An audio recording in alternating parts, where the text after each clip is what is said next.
सिंगला, आप देख रहे हैं पहरेदार भारत न्यूज़। आज सिरसा की उन गलियों में पहुंचे हैं, यहाँ पर जन्म लिया बाबा बिहारी जी ने। तो आज उस गली के अंदर मौजूद हैं, उस घर के बाहर मौजूद हैं। यहाँ पर बाबा बिहारी जी का जो बचपन था वो गुजरा था और कैसा था ये घर, यहाँ पर बाबा बिहारी जी बड़े हुए रहे यहाँ पर। तो आज उस घर का क्या इतिहास है, हमारे साथ जो इस घर की देख रेख कर रहे हैं संत गुलाब जी, वो हमारे साथ मौजूद हैं। उनसे बातचीत करवाएंगे और जानेंगे कि पहले वाले घर में और अब वाले घर में कितना अंतर है और पहले क्या था और उनके जीवन के बारे में वो क्या कहना चाहते हैं। दरअसल में सिरसा शहर की स्थापना ही अध्यात्मता के कारण हुई है। दो स्थान थे यहाँ, बाबा सरसाईनाथ का डेरा और अब्दुल शकूर की दरगाह। ख्वाजा अब्दुल शकूर जो आज चिल्ला साहब है, ये ख्वाजा अब्दुल शकूर की दरगाह थी। 6 महीने उनका उर्स चलता था, 6 महीने बाबा सरसाईनाथ के आयोजन चलते थे। अंग्रेज़ अधिकारी था एक, जिसने इलाहाबाद बसाया। एलन ने इलाहाबाद के बाद उस अधिकारी को राय दी भी क्यों नहीं एक शहर बसा दिया जाए। तो सिरसा शहर की स्थापना ही धार्मिकता के कारण हुई है। बाज़ार हैं, उन लोगों को अलाट हुए थे, रोड़ी वालों को रोड़ी बाज़ार, इसार वालों को इसारिया बाज़ार, नूर वालों को नूरिया बाज़ार, भादरा वालों को भादरा बाज़ार। ये जयपुर के नक्शे पे बसा हुआ है। इसके 4 दरवाजे हैं, 8 गेट हैं, 34 गलिये हैं। इस डिज़ाइन से बसा हुआ है सिरसा से। तो सिरसा शहर की स्थापना ही आध्यात्मिकता के कारण हुई है। अब्दुल शकूर की दरगाह में इसको छोटा मक्का कहते थे। 2 थे ये, ख्वाजा अब्दुल शकूर, मोइनुद्दीन चिश्ती। मोइनुद्दीन अजमेर चले गए, अब्दुल शकूर यहाँ रह गए। नानक देव जी ने चिल्ला भी यहीं किया था। 40 दिन अब्दुल शकूर ने उनको 40 दिन अपने पास रखा। मक्का जाने से पहले नानक देव जी यहाँ रुके, मक्के के नियम पूछे, कैसे व्यवहार करूँ मक्के में, कैसे रहूँ, खान पान सारा। अब्दुल शकूर जी को एक तरह से नानक देव जी अपना मार्गदर्शक मानते थे। जब तक बाबा बघेल सिंह रहे चिल्ला साहब में, ख्वाजा अब्दुल शकूर की बाकायदा उसी तरह से उनकी चद्दर दीपक। आज क्या ये जो शहर है ना हमारा सिरसा शहर, ये संत महात्माओं का स्थान है, ये गृहस्थियों का था नहीं। मैंने बताया ना आपको, अब्दुल शकूर जी के उर्स और सरसाईनाथ जी के कार्यक्रम। आपने सुना होगा भी अब्दुल शकूर जी शेर पे गए सरसाईनाथ जी के पास, तो उन्होंने कहा भी तेरे शेर को कहाँ बांधूँ, तो उसने कहा छोड़ दे गायों में। अब्दुल शकूर जी के शेर को सरसाईनाथ जी गाँव में छुड़वा लिया और दीवार पे बैठ के सरसाईनाथ जी ने उनकी अगवानी की। अब्दुल शकूर जी गए तो कभी अब्दुल शकूर आ रहा है तो सरसाईनाथ जी ने दीवार को ही चला दिया, चल भी अगवानी कर। फिर शेर पे बैठ के गए तो उन्होंने कहा गायों में छोड़ दे। सुबह करने लगा, कौन सा है मेरे, बोले पहचान ले तुम, तेरा शेर कौन सा है। ये बताते होंगे आपको सरसाईनाथ जी वाले। तो ये आध्यात्मिक लोग ही आए इसमें, ज़्यादातर लोग सिरसा शहर में कारोबार करने ही आध्यात्मिक लोग आए। जो मानते थे भी चलो और कुछ नहीं है, तो अब्दुल शकूर ख्वाजा की दरगाह पे कार्यक्रम चलते हैं। तो ये पता है क्या है, ये कितने सालों से भारत में मुसलमान रह रहे हैं। आज 90% मुसलमान वो हैं जो पहले से हिंदू थे। ये जो आपका जो ज़्यादा बोलता है ओवैसी, इसके दादा हिंदू थे, इसकी वंशावली देखो आप, इसकी 3री पीढ़ी हिंदू थे। सारे वर्तमान में जो मुसलमान हैं, ये रामपुर वाला सपा वाला क्या नाम है उसका, आजम खान, उसके परदादा हिंदू थे। इसके आपके क्या नाम है कश्मीर वाले के फारूक अब्दुल्ला, इसके एक पीढ़ी पहले हिंदू थे। शहनवाज सारे बताते हैं ना भाई हम तो थे ही हिंदू। पता है क्या है, राम को क्यों अभी उठा रखा है भारत वालों ने, इसके पीछे बहुत बड़ा कारण है। हमारे संविधान की संरचना में सबसे पहले एक पृष्ठ रामायण की फ़ोटो है, उसमें राम को बैठा दिखाया है, राम और सीता को हनुमान पास खड़ा है। संविधान की सबसे पहली फ़ोटो ये है। राम साधारण राजा नहीं था, राजाओं जैसा कोई व्यवहार राम में नहीं था। वो सबरी के जूठे बेर भी खाता है, विश्वामित्र के चरणों में भी लेट जाता है दंडवत, वशिष्ठ को प्रणाम करता है, अत्रेय के पास जाता है, समझे ना। गौतम की परित्यज्ञ महिला को जीवित करके अब पत्थर का बनाना, किसका बाइकाट कर देना पत्थर के बराबर है, उसको दोबारा अहिल्या बोलते हैं उसको, तो उसको दोबारा से उठाया, अपने साथ लगाया उसको समाज में दोबारा।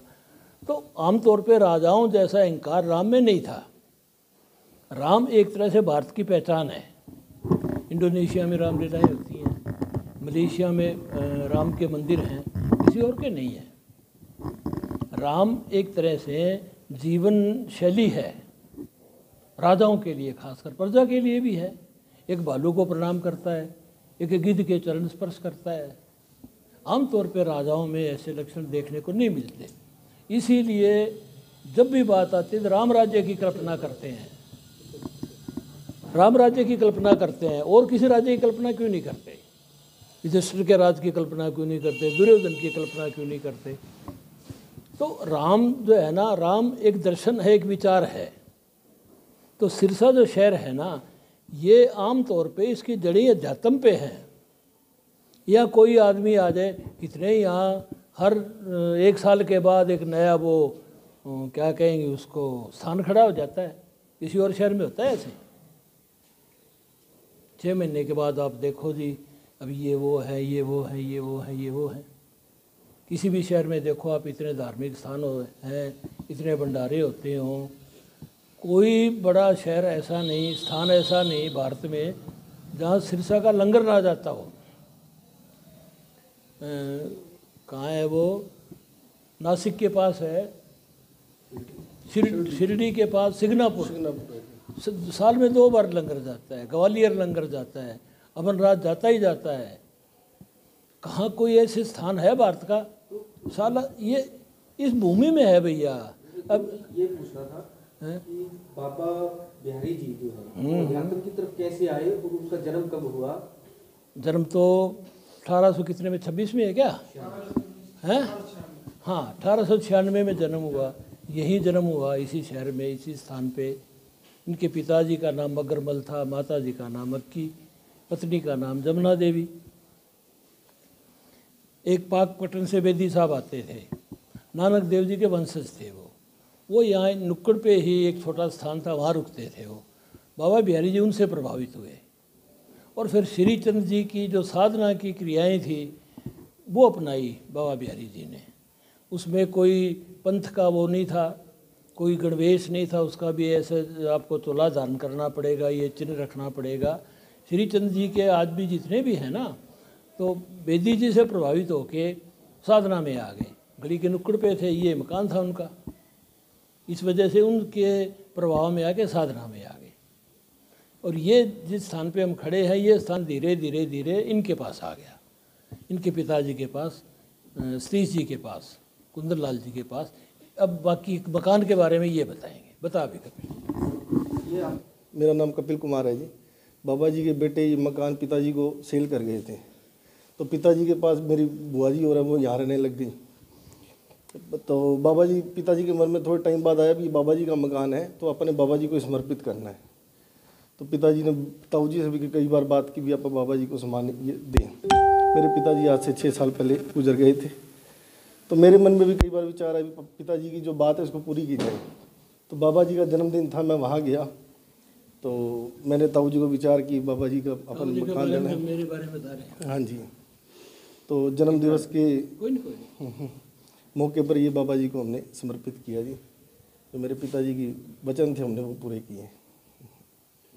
ये स्थान इस तरह है। जैसे ये मकान आपके पास पहुंचा था, तो उसके बाद वो मकान वैसा ही रहा या उसमें वैसे का वैसे जी, एक कील भी उधर की उधर नहीं हुई। मतलब बाबा जी ने चुना ही पिताजी को था, भी वही इस मकान को संभाल के रख सकते हैं, और फिर उसके बाद बाबा जी को समर्पित हो गया जी। अभी फिलहाल इसमें क्या कुछ चले जा रहा है क्या? इसमें काफ़ी मतलब काम हुए हैं। मतलब बाबा जी का स्थान तो वैसे का वैसे ही आज भी है, मतलब इसको परिवर्तन करके बहुत अच्छा बना दिया है जी। और कब तक ये तैयार हो जाएगा और लोग क्या यहाँ दर्शन करने के लिए आएंगे? बिल्कुल आएंगे जी, बिल्कुल जी। ये तो हमारे ताऊ जी की बड़ी मेहनत है इसमें, इन्होंने बहुत संभाला है जी। जैसे आपने इस मकान को संभाले रखा वैसे ही रहा, और अब इसमें परिवर्तन हो रहा है, तो कभी ऐसा हुआ है कि कभी जैसे दर्शन हुए हुए बाबा जी का, कोई आदेश हुआ हो? बाबा जी के आशीर्वाद से भरपूर ही हुआ है जी, जो भी हुआ। जब से मकान आया था ना जी, उसके बाद फल फूल आई है जी। तक जी तैयार हो जाएगा? स्थापित हो जाएगा बाबा जी का? शायद मार्च अप्रैल तक हो जाएगा, क्योंकि अभी काम बाकी है। ऊपर ये फर्स्ट फ्लोर पे काम चल रहा है, कमरे बन रहे हैं, वो कंप्लीट होंगे ना, उसके बाद फिर स्वरूप भी एक नए आएगा यहाँ, आम स्वरूपों जैसा नहीं आएगा। एक सवाल मेरा होता है, कांडा परिवार का क्या स्वरूप रहता है हमेशा इस स्थान के बारे में, जिस स्थान पे हम खड़े हैं, उनका तो नैतिक सहयोग है। कपिल भाई ने स्थान भी दिया, आर्थिक भी इन्होंने काफ़ी सहयोग किया इस स्थान के लिए, और भी अपने जानकार लोगों से आर्थिक सहयोग करवाते हैं। यहाँ तकरीबन पैसा इस परिवार का ही मानो आप, इनके मित्रगण हैं, इन्होंने है, एक राजकुमार है, राजू को क्या नाम है, राजू बड़ा रखो, हाँ राजू नरुला, राजू नरुला, गुरुमुख जी कोचर हैं, है जी। संस्था के जो भी मेंबर जुड़े हैं, हाँ, सभी हाँ, सहयोग देते हैं जी इसमें, संस्था और बढ़ चढ़ के सहयोग दे रहे हैं। और आज ये स्थान देखो, मालिक की कृपा से बहुत मतलब यहाँ आगे दिल लगता है। इन्होंने आर्थिक सहयोग काफ़ी दिया है कपिल जी ने, और अपने जानकार लोगों से भी दिलवाया है। यहाँ ना काम ही जुम्मे लगा देते हैं, मतलब यूँ पैसा कम लेने के बजाय ना काम जुम्मे लगा दिया भी, तो कितना तेरी श्रद्धा इतनी गई है, काम तो करा दे भी। तो वो अब जैसे ऊपर का काम कृष्णा देख रही है सामने, तो उसी वही देख रही है।